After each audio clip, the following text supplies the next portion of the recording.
네, 5월 27일 화요일 우리 시장 문 열었습니다. 지금 코스피, 코스닥 양시장 모두 파란불 켜고 있는데요. 어제 좀 잘 갔던 탓일까요? 오늘은 좀 숨고르기 하는 모습입니다. 코스피가 2630포인트 선 지나가고 있고요. 코스닥이 724포인트 선 지나가고 있습니다. 이 와중에 외국인과 기관 오늘은 그래도 동반 매도 우위 보이고 있다는 점이 좀 포착이 되고 있는데요. 환율이 1367원대 지나고 있습니다. 7개월 내에 최저치를 기록하고 있다라는 점까지 포착을 해보면서 오늘 시장 분위기 여쭙겠습니다.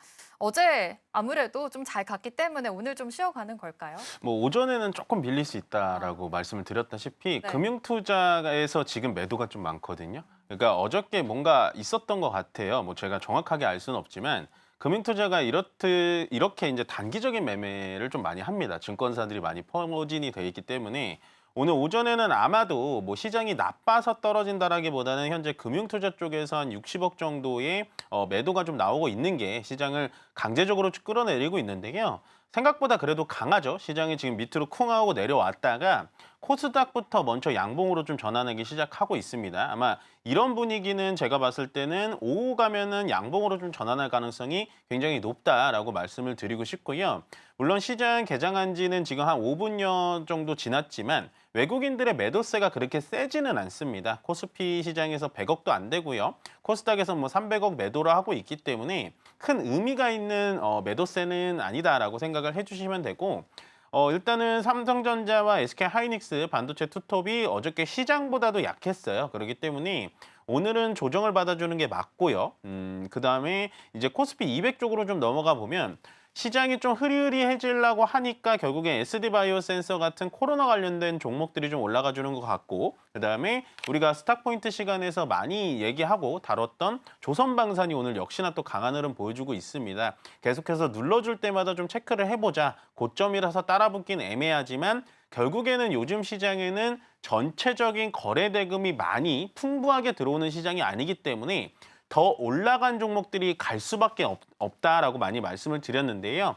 삼성중공업이 6% 올라가고 있고요. 그 밑에는 뭐 LIG 넥스원, 하나에어로스페이스, 그다음에 현대 로텐까지도 시장 대비 좀 강한 흐름을 보여주고 있다 정도로 말씀을 드리면 될 것 같고 코스닥 쪽으로 넘어가면은 지금 코스닥 쪽에는 바이오 쪽이 오랜만에 좀 좋은 흐름 보여주고 있습니다. 물론 시젠 같은 경우는 코로나 때문에 좀 올라가는 부분도 있지만 전체적으로 코스닥 시가총액 1위인 알테오젠이 2%가량 상승해 주면서 코스피보다는 좀 강한 흐름세 나타내주고 있다라고 생각을 해주시면 좋을 것 같습니다. 전체 시장은 좀 오후장까지는 지켜봐야 될 것 같고요. 현재 나스닥 선물지수도 양봉으로 꽤 많이 올라와 있어요. 그렇기 때문에 시장은 일단 기관들의 수급 때문에 조금은 오전에는 힘을 붙일 수는 있겠지만 오후장에 어떠한 섹터부터 좀 회복이 되는지 여러분들 좀 지켜보시는 게 훨씬 더 좋은 투자가 되지 않을까라고 정리해 드리겠습니다. 네, 좋습니다. 지금 시장은 그래도 하락불은 켰지만 그래도 나쁘지 않은 시장이라는 점 체크를 해보시면 좋을 것 같습니다. 지금 말씀해 주셨는데 사실 이 조선주들 이 스탁포인트 시간대 많이 말씀을 드렸지만 지금 눌러줄 때마다 체크를 해보자라고 말씀을 하셔서 사실 오늘 조금은 쉬어가는 그래도 오늘 기자재 쪽으로도 같이 올라가고 있거든요. 어제 현대힘스가 또 26% 상승하기도 했잖아요.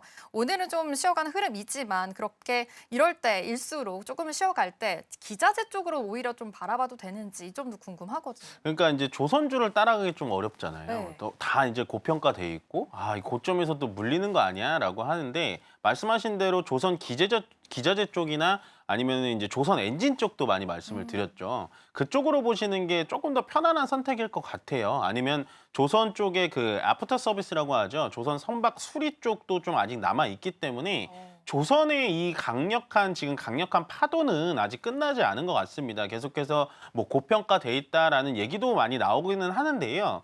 저는 아직도 조선 쪽과 특히나 방산 쪽의 모멘텀은 끝나지 않았다. 더구나 현재 뭐 주가가 많이 고평가돼 있다라는 얘기는 많지만 결국에는 지금 뭐 이제는 관세 피해 때문에 조선이 올라간다라기보다는 결국에는 미국이 중국에 대한 조선업을 계속해서 눌러준다면 우리나라의 반사수혜를 볼 수밖에 없다라는 거죠. 그래서 조선이 이런 식으로 반사수혜로 잘 가다 보니까 다음에 원전이 좀 잘 가게 됐었고 결국엔 미국이 원하는 사업은 현재 조선 그다음에 원전이기 때문에 현재는 국내 증시지만 국내에 대한 이슈로 올라간다라기보다는 글로벌적인 이슈 때문에 조선 쪽이 좀 올라가지고 있다. 더군다나 조선업황에 대해서는 조금 들어가기 고점이다, 좀 부담스럽다라고 하신다면 저는 조선 기자재 쪽, 특히나 엔진 쪽을 좀 집중적으로 공부해 보시는 것도 좋은 방향이 될 수 있을 것 같다라고 정리하겠습니다. 네.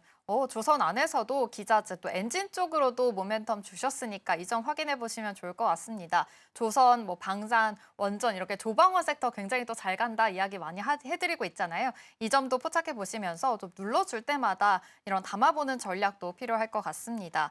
그렇다면 해운주도 함께 상승을 하고 있는 모습인데 사실 좀 관세 유예 틈타서 해운주들 좀 수요도 있었고 급등하는 흐름이었었잖아요. 해운주도 봐도 괜찮을까요? 저는 해운주는 그렇게 별로 좋아하진 않아요. 아, 그래요? 왜냐하면 지금 말씀하신 대로 네. 해운주 자체가 관세 영향 때문에 잠깐 반등을 할 수 네. 있는 거잖아요. 물론 관세는 제가 뭐 예측을 100% 할 수는 없지만 현재 상호 관세랑 뭐 이런 뭐 전체적인 관세 10%에다가 개별 관세라고 뭐 25%, 30% 들어가잖아요.